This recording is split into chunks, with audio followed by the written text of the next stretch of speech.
So this is David at Grow and Eat This. What I want to show you today is what I found to be the absolute easiest way to get sweet potato slips going. It doesn't require any little jars of water, massive piles of toothpicks. It takes very little time. I'll put a link down below on the video of my initial where I started it. But the short version is, I took a plastic shoebox, layered it with little sweet potatoes along the bottom and put dirt on top. Then I proceeded to water it. Now after a month, this was back on March 5th, after a month I took my first cuttings. I literally cut branches and planted them. Look at the roots I've got now. These guys are ready to go out, except for some reason we're having a kind of a delayed warm period.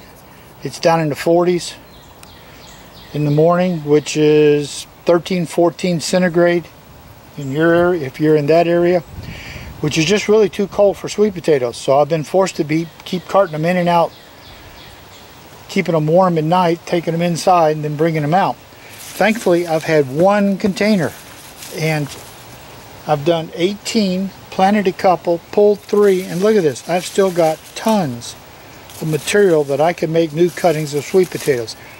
This is so much easier than any other way I've ever done, that this is the only way I'll ever do it.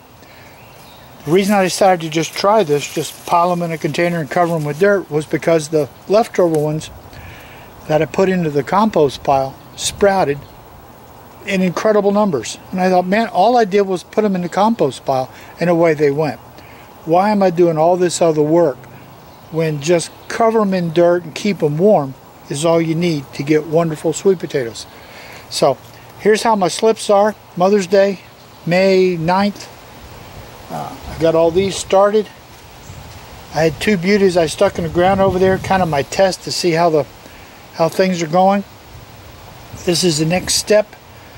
If it had been warmer, I would have completely skipped this step and planted all of these things straight in the ground. But we've still got a few more days in the low 40s, so I've got to protect these plants. This is David at Grow and Eat This. It's Mother's Day, May 9th, and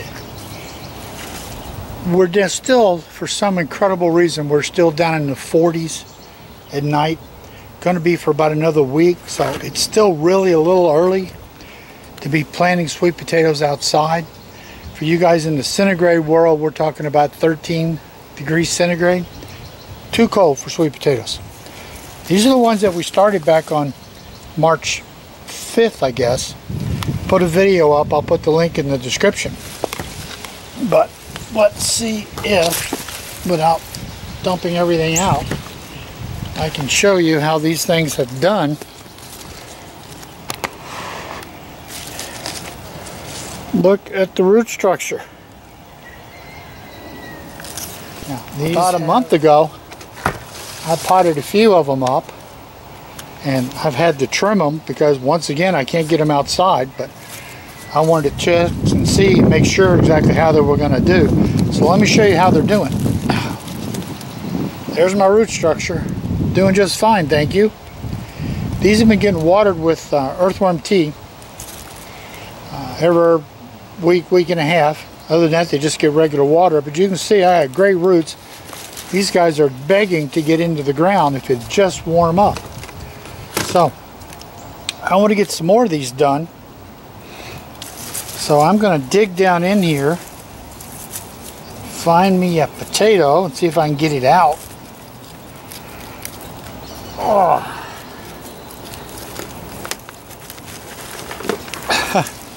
Yeah, I can kind of get the whole mess out all in one big lump. Alright, here's a guy for me.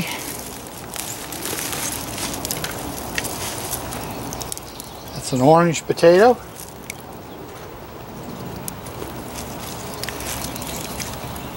What I'm going to do is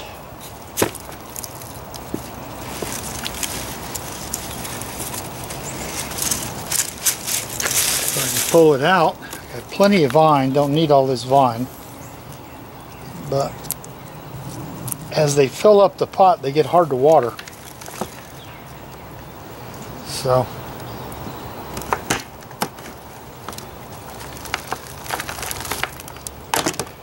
there we go. There's me a plant.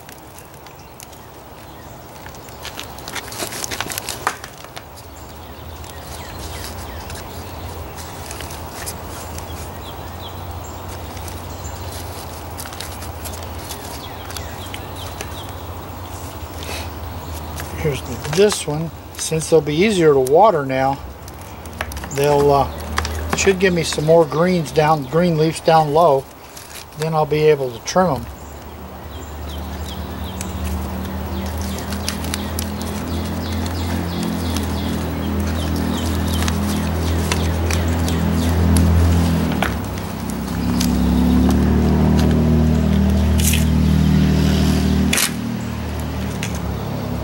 I'm going to just shove that one back down in here. That one's gone mushy. Now, that's one way. The other way you can do it, and that's like even less effort. Just find a plant like this, pick a spot, cut it.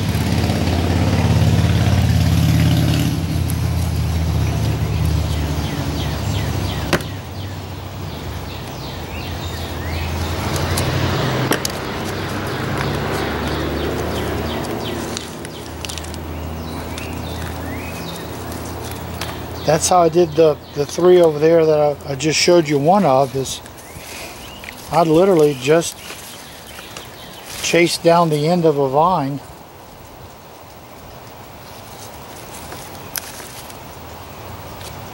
And I don't really want all this because I want to get roots started. So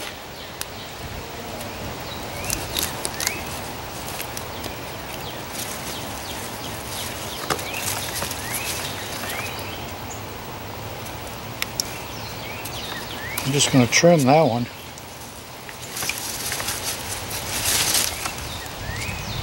Here's another nice one. Cut the top off. Trim the bottom. I'll get roots there by that leaf node. That leaf node.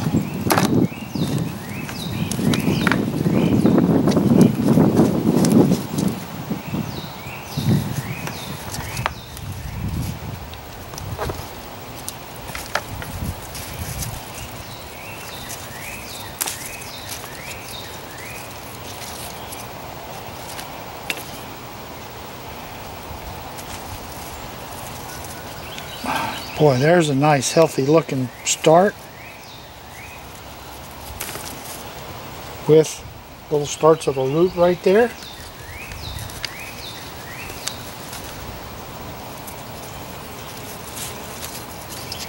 Another healthy start.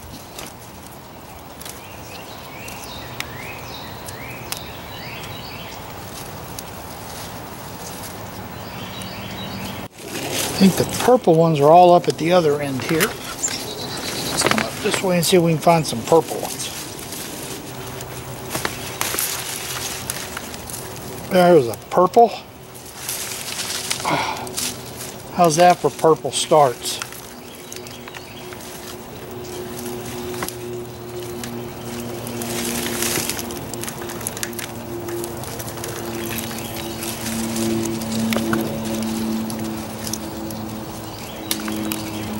So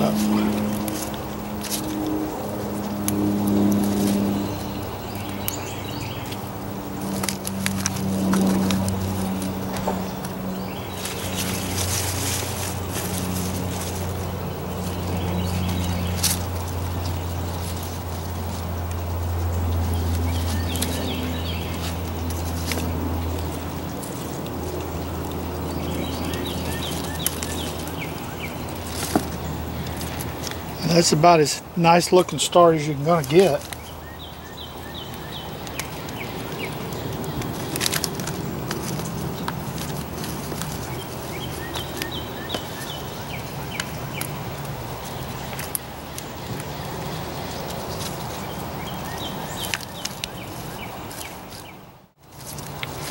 So I tell you, over the years, I've heard to start them in water. You know, the old toothpick and water bit. And then you get those slips and you pass them on and you try and get them to grow in dirt. And it seems like you just drive yourself nuts. You know, that's a nice plant. I'm going to stick that in some dirt. It's a little early. We'll see what happens.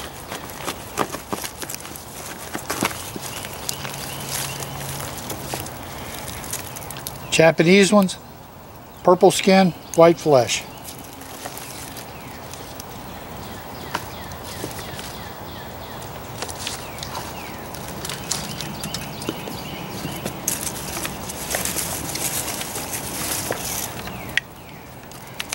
There's one just starting. See? You can cut that little piece off right there and plant it. Or you can put it back down in the dirt and let it keep growing.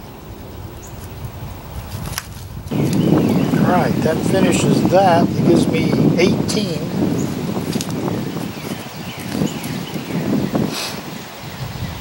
Don't know if I want to do another 9 or not. I'm going to switch over and give these other guys a little plant. And I'll be right back.